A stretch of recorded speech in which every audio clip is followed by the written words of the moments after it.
Welcome to IG media. So మోకాళ్ళలో గుజ్జు జరిగిపోయిందని చాలా మంది చెప్తూ ఉంటారు. అసలు ఏంటి ఈ సమస్య, ఎందుకు వస్తుంది, ఎవరిలో మనం చూస్తాము, మరి హెర్బల్ మెడిసిన్ వైద్య విధానం ద్వారా దీనికి చెక్ పెట్టవచ్చా, వివరాలు తెలుసుకుందాం. ఈరోజు మనతో పాటు ఉన్నారు ప్రముఖ హెర్బల్ మెడిసిన్ అంటే alternative medicine specialist doctor Swathi గారు. మేడం నమస్తే అండి. నమస్తే లక్ష్మి గారు. ఇప్పుడు చూస్తున్నారు ఏంటంటే న్యాచురల్ వేస్లో హెల్త్ ఇష్యూని తగ్గించుకోవడం ఎలాగని. సో మోకాళ్ళలో గుజ్జు జరిగిపోయిందని చాలా మంది కంప్లైంట్ చేస్తూ ఉంటారు. ఎందుకు ఈ సమస్య వస్తుంది అసలు? ఓకే, ఇప్పుడు మోకాళ్ళ నొప్పులు అనగానే ఫస్ట్ మనం గమనించుకోవాల్సింది ఏంటంటే పేషెంట్స్ మనకు చెప్తారు, ఎవరైతే దీని నుంచి సఫర్ అవుతూ ఉంటారో మోకాళ్ళు నడుస్తున్నప్పుడు బాగా నొప్పిగా ఉంది, స్వెల్ అవుతూ ఉంటాయి మోకాళ్ళ చుట్టూరు, అలాగే వాళ్ళకి మెట్లెక్కి దిగాలన్నా కష్టంగా ఉంటుంది. ఫిజికల్ మూమెంట్ అనేది చాలా దెబ్బతింటుంది. దీనికి మెయిన్ కారణం ఏంటంటే ఏదైతే మోకాళ్ళ ఒక స్ట్రక్చర్లో మధ్యలో మనకి ఏదైతే గుజ్జులాగా పనిచేస్తుందో లిక్విడ్, అది డ్రై అవుతూ వస్తుంది. దీనికి చాలా కారణాలు ఉంటాయి. ఎందుకు డ్రై అవుతుంది అనేది తెలుసుకుని దాని జాగ్రత్తలు తీసుకోవాలి. ఇప్పుడు చిన్న వయసు 20 ఏళ్ళు అనుకోండి, 30 ఏళ్ళు 40 ఏళ్ళు వచ్చేటప్పుడు ఇవన్నీ స్టార్ట్ అవుతూ ఉంటాయి. ఎప్పుడైతే మీకు కొంచెం పెయిన్గా అనిపిస్తుందో, మొబిలిటీలో కష్టంగా ఉంటుందో అప్పుడే మనం జాగ్రత్త తీసుకోవాలి. సో దీనివల్ల ఏమవుతుందంటే ఇది ఒకటే కారణం కాదు, అదర్ హెల్త్ ఇష్యూస్ ఉన్న వాళ్ళకి కూడా ఇటువంటి ప్రాబ్లమ్స్ వస్తాయి. ఆస్టియో ఆర్థరైటిస్ అని దాంట్లో కూడా మనకి ఈ సైనోవియల్ ఫ్లూయిడ్ అని ఉంటుంది, అది చాలా ఇంపార్టెంట్ అనమాట.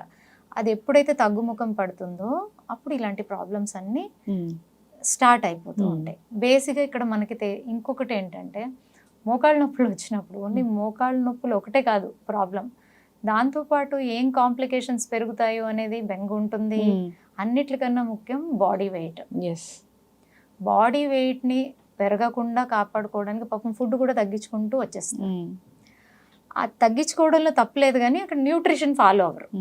ఎప్పుడైతే మనం న్యూట్రిషన్ ఫాలో అవ్వమో ఆల్రెడీ ప్రాబ్లం ఉంది, అది ఇంకా దెబ్బతింటూ వస్తుంది. సో అందుకని మనము తీసుకోవాల్సినటువంటి జాగ్రత్తలు చాలా ఇంపార్టెంట్. ఏంటంటే మన ఫుడ్ డయట్ని చేంజ్ చేసుకోవాలి. డయట్లో ఎలాగంటే మీకు మోకాళ్ళకి నేను చెప్తానండి, అక్రూట్ ఉంది కదా, అక్రూట్ అయితే అద్భుతంగా పనిచేస్తుంది. ఎవరికైతే ఇప్పుడిప్పుడే మోకాళ్ళ నొప్పి స్టార్ట్ అయింది లేదా 2-3 ఏళ్ళ నుంచి కూడా మోకాళ్ళ నొప్పి ఉంది అనేటటువంటి వారు ఏం చేయాలంటే డైలీ ఒక 5 నుంచి 8 అక్రూట్స్ నైట్ నానబెట్టేసి రాత్రి పొద్దున్నే ఖాళీ పొట్టతో మంచిగా చివ్ చేసి తింటే దాంట్లో ఉన్నటువంటి న్యూట్రిషన్ వాల్యూ ఏం చేస్తుంది అంటే మీ మోకాళ్ళ నొప్పికి సంబంధమైనటువంటి ఇన్ఫ్లమేషన్ని తగ్గిస్తుంది, వాపుని తగ్గిస్తుంది, పెయిన్ని తగ్గిస్తుంది. అలాగే లిక్విడ్ ఏదైతే తగ్గుతుందో దాన్ని మళ్ళీ రీజనరేట్ అయ్యేలాగా చేస్తుంది. ఎప్పుడైతే మీకు ఫ్లూయిడ్ తగ్గుతుందో మళ్ళీ కార్టిలేజ్ కూడా దెబ్బతింటుంది. సో అక్కడి వరకు వెళ్లకుండా మనల్ని కాపాడుకోవచ్చు ఇలాంటి చేంజెస్ చేయడం వల్ల.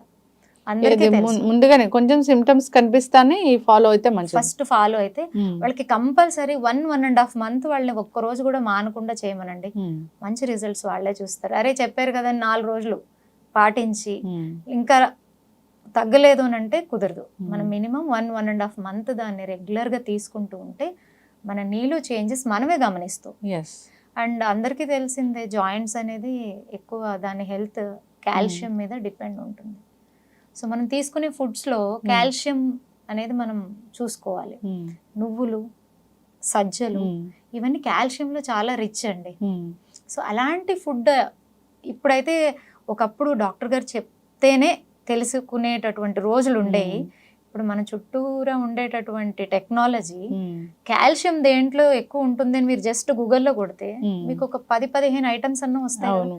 దాంట్లో మనం 3-4 సెలెక్ట్ చేసుకొని ప్రతిరోజు మన ఫుడ్లో అలవర్చుకుంటే ఈ ప్రాబ్లం అనేది మనకి చాలా అంటే చాలా వరకు మనల్ని మనం రికవరీ చేసుకోవచ్చు. అలాగే బోన్ హెల్త్కి ఇంకొకటి చాలా ఇంపార్టెంట్ ఏంటంటే వైటమిన్ డి. అంటే మనం తినే ఫుడ్స్లో ఏది మీరు మార్పులు చేసుకున్నా కూడా మన బాడీకి కావాల్సినటువంటి వైటమిన్ డి అనేది దొరకడం కష్టం. సో దానికి చేయాల్సింది చాలా ఇంపార్టెంట్ అంటే సన్లైట్. సన్లైట్లో అట్లీస్ట్ మార్నింగ్ మనం 15-20 మినిట్స్ ఆ సన్లైట్ని తీసుకోగలిగితే చాలా చేంజెస్ ఉంటాయి. పర్టికులర్గా ఎవరైనా సరే జాయింట్ ఇష్యూస్, ఒక మోకాళ్ళే కాదండి, ఇప్పుడు దాంట్లో రకరకాలు ఉన్నాయి. రొమటైడ్ ఆర్థరైటిస్ ఉంది, అన్ని జాయింట్స్లోని ప్రాబ్లం ఉంటుంది, వాళ్ళకి ఇన్ఫ్లమేషన్ అయిపోతుంది. అలాగే గౌట్ ఆర్థరైటిస్, యూరిక్ యాసిడ్ పెరిగిపోవడం, ఇవన్నీ జాయింట్ ఇష్యూసే. సో జాయింట్స్కి సంబంధించిన ఏ ఇష్యూ అన్నా ఉండనివ్వండి, వాళ్ళకి ఫస్ట్ కావాల్సింది సన్లైట్. అలాగే మనం ఫుడ్లో కాల్షియం మిల్క్లో కూడా ఎక్కువగా ఉంటుంది కదా, చిన్న చిన్న చేంజెస్ అట్లీస్ట్ మనం డే టు డే మన రొటీన్ని మార్చుకుంటే చాలా వరకు మనకి న్యూట్రిషన్ డెఫిషియన్సీ అసలు మెయిన్ రీజన్ అనేది అన్ని రోగాలకి.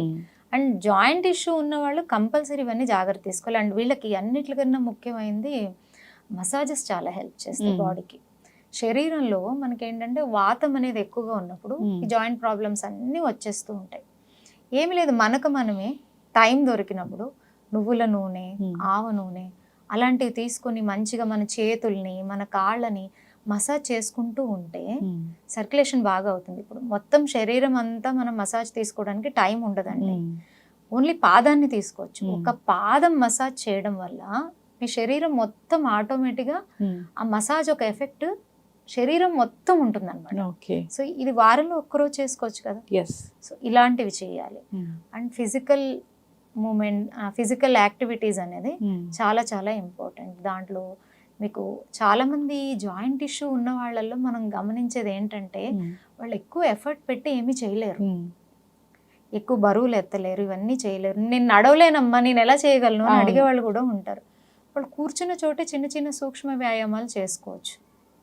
సో అలాగే మీకు ఒమేగా రిలేటెడ్ ఫుడ్స్ ఏమైతే ఉంటాయో వాటిని ఎక్కువగా తీసుకోవడం, ఇలాంటివన్నీ చేయడం వల్ల మీకు చాలా వరకు జాయింట్ ఇష్యూస్ నుంచి బయటపడే అవకాశం ఉంది. మీకు ఒక మంచి హోమ్ రెమెడీ చెప్తానండి, చాలా అద్భుతంగా పనిచేస్తుంది. ఇది అందరి ఇంటి దగ్గర ఉండేటటువంటి చెట్టు, పారిజాతం చెట్టు. ఆ పువ్వులు అందరికీ తెలుసు, దాన్ని మనం చేత్తో తీసుకోకూడదు, కింద పడినప్పుడు తీసుకుని అది భగవంతుడికి సమర్పించాలి, అంత పవిత్రమైనది అని. అంటే ముందే వాళ్ళు అనలైజ్ చేశారు దాని ఒక మెడిసినల్ వాల్యూస్, అందుకే దాన్ని పిక్ చేయకూడదు. ఎందుకంటే అది మనం పిక్ చేసినప్పుడు ఏమవుతుందండి, మనల్ని ఎవరైనా పిన్ చేస్తే ఏమవుతుంది, పెయిన్ వస్తుంది.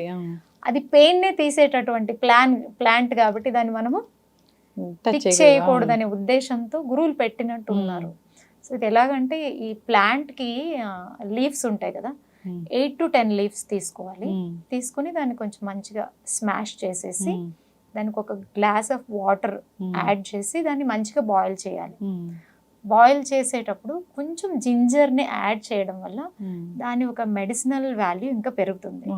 దాన్ని మనం ఫిల్టర్ చేసుకొని టీ లాగా తాగాలి. నేను చాలా మంది పేషెంట్స్కి ఇది రికమెండ్ చేశాను, అద్భుతమైన రిజల్ట్స్ అండి. ఎవరైతే ఇవన్నీ తీసుకుంటూ ఉంటారో వాళ్ళలో బ్యాక్ పెయిన్ రిలీవ్ అవుతుంది, సయాటిక్ పెయిన్ అని ఉంటుంది, మొత్తం నడుము నుంచి కాలు కింద భాగం వరకు లాగుతూ ఉంటుంది, నడవడానికి కష్టపడుతూ ఉంటారు వాళ్ళకి.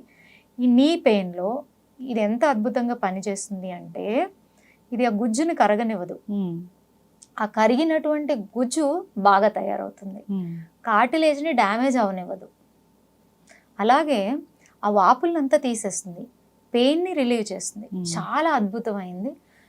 మనం ఏంటంటే ఓన్లీ జాయింట్ పెయిన్స్ ఉన్న వాళ్ళే కాకుండా వాళ్ళ పేరెంట్స్లో జాయింట్ పెయిన్స్ ఉన్నాయి, ఆపరేషన్స్ చేయించుకుని ఇబ్బంది పడినటువంటి వాళ్ళ పేరెంట్స్ చాలా మంది ఉంటారు కదా, అలాంటి వారు కూడా కొంచెం చిన్న ఏజ్ నుంచే మనం దీన్ని ఒక హర్బల్ టీ లాగా చేసుకొని తీసుకుంటే చాలా అద్భుతమైన రిజల్ట్ ఉంటుంది. సో ఇది సింపుల్, అందరూ చేసుకోవచ్చు.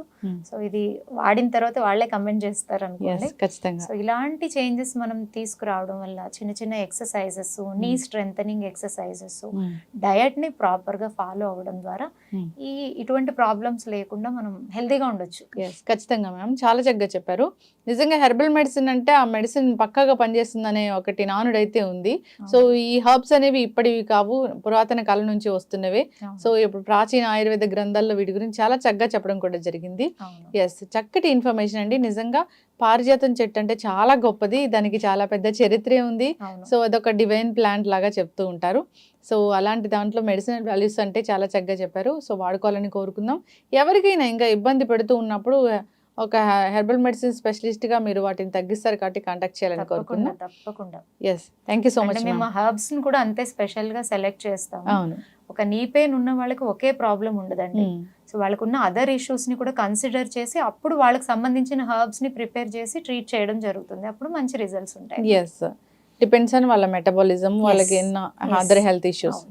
ఈవెన్ డయాబెటీస్ ఉన్న వాళ్ళు కానీ థైరాయిడ్ ఉన్న వాళ్ళు కానీ Hmm. వాళ్ళకి ఇంకా కొంచెం ఇష్యూ ఇది పెరుగుతుంది అనమాట. అవును, ఎస్, చక్కటి ఇన్ఫర్మేషన్ అండి, ధన్యవాదాలు. Thank you ma'am.